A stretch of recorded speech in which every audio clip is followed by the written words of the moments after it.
Hello student, welcome back very finely. Um, yeah, I'm going to start and we are going to have a Indian poet today. Okay, so before I start, let's have a slight introduction of the poet. So today's poet is Dilip Chitre, born in 1938 to 2009. Okay, so he is called as a bilingual poet, a translator, and who was famous and who is always remembered for his work in Marathi as well as English.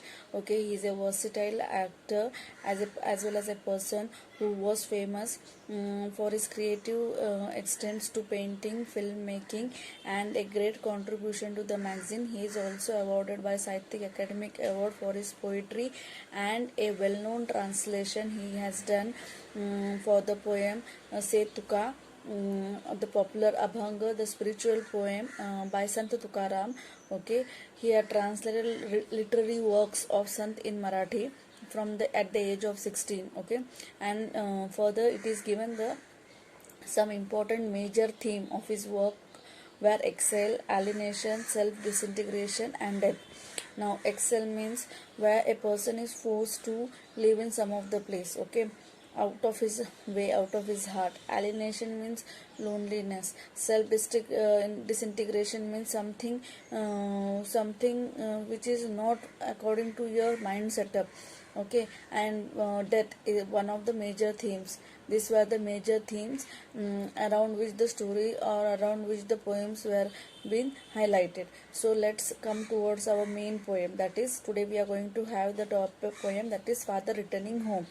Now what it is given by Dilip Chitre. Let's see.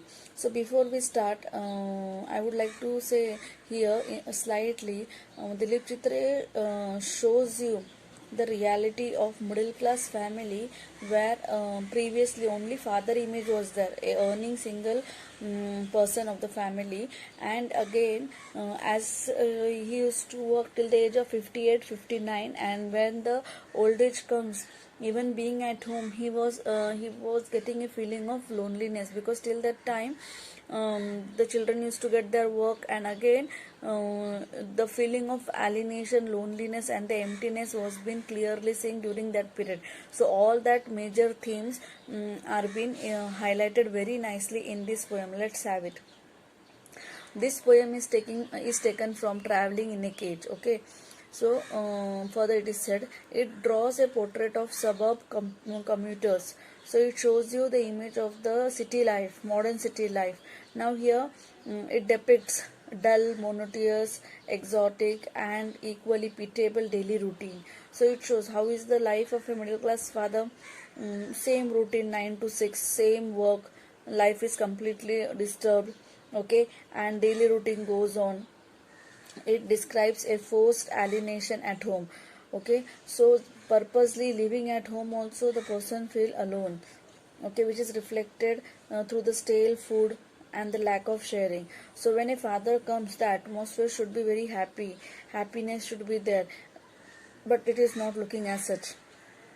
It can be seen that the father is served the morning stale chapati, okay, and no discussion and no sharing with him.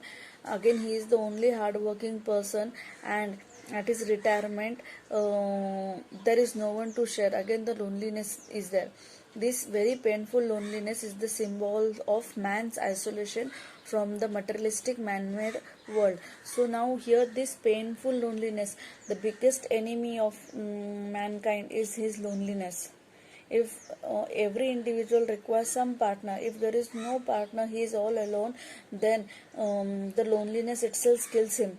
Either he should keep himself busy to remain happy, okay, otherwise the poet shows you very nicely how in this materialistic world the father image, who is the single earner, suffers and feels very distracted from the society.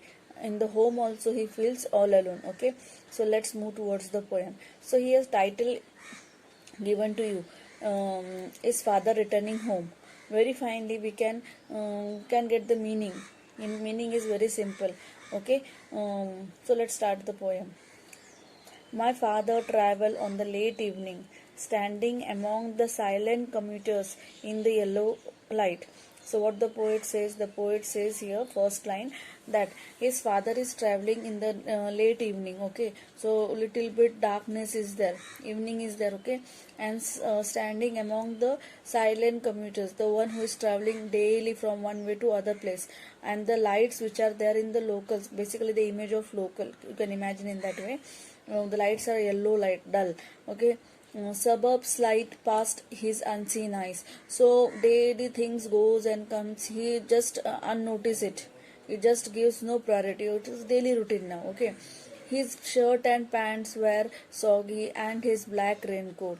Now the description of his clothes are, it is completely wet, the raincoat is completely stained with mud, and his bag stuffed with the books, and bag was full with books, is falling apart, his eyes dimmed by the age. Now his age might be 56 to 57. Okay, so it has become a little bit dimmed. Okay, he's not able to see properly, the old age can be seen very nicely.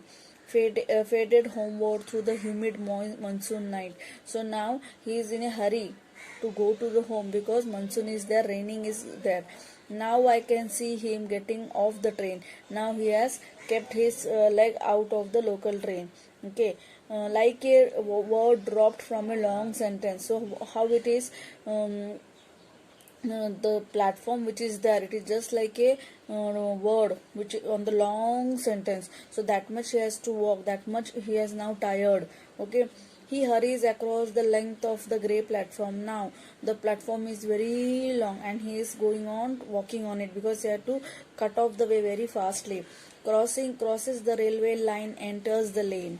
Now very fastly, in a hurry, he crossed the railway line and enters in the lane.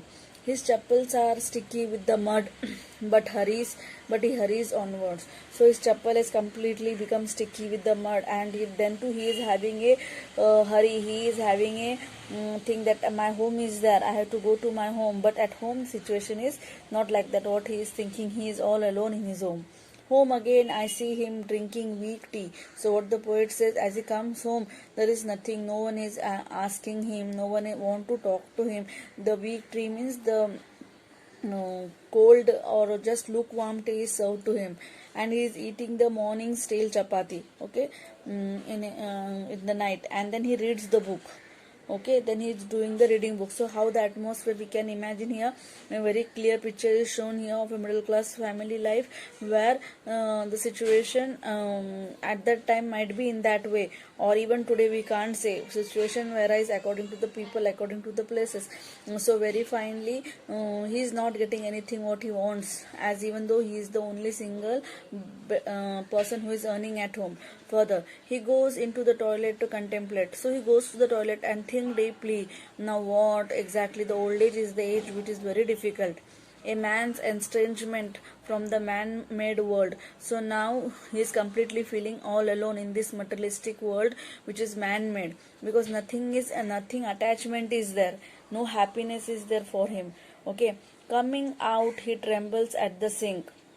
He washes his hand at the sink, and the cold water running over his brown hands. The water flows down towards his hands, and the few droplets get stick to the grey hairs on his wrist.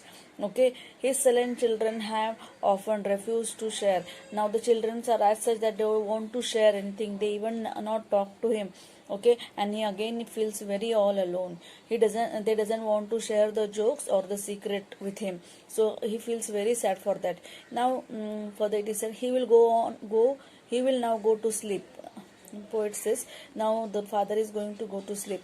Listen to the static on the radio, dreaming of his ancestors, grandchildren, thinking. So before he go to sleep, he is listening the static on the radio and dreaming of his ancestor, those were his ancestors, and thinking of the grandchildren and trying to communicate with them, of a nomad entering a subcontinent through the narrow passes. So here in the last line it is given, he is doing to the communicating with the his ancestors and the grandchildren, and a nomad entering a subcontinent through the narrow pass means somehow he want to get leave from this man-made world, and he want to directly get in the world where there is he is not connected with anyone, he is all alone, his dreams are his own.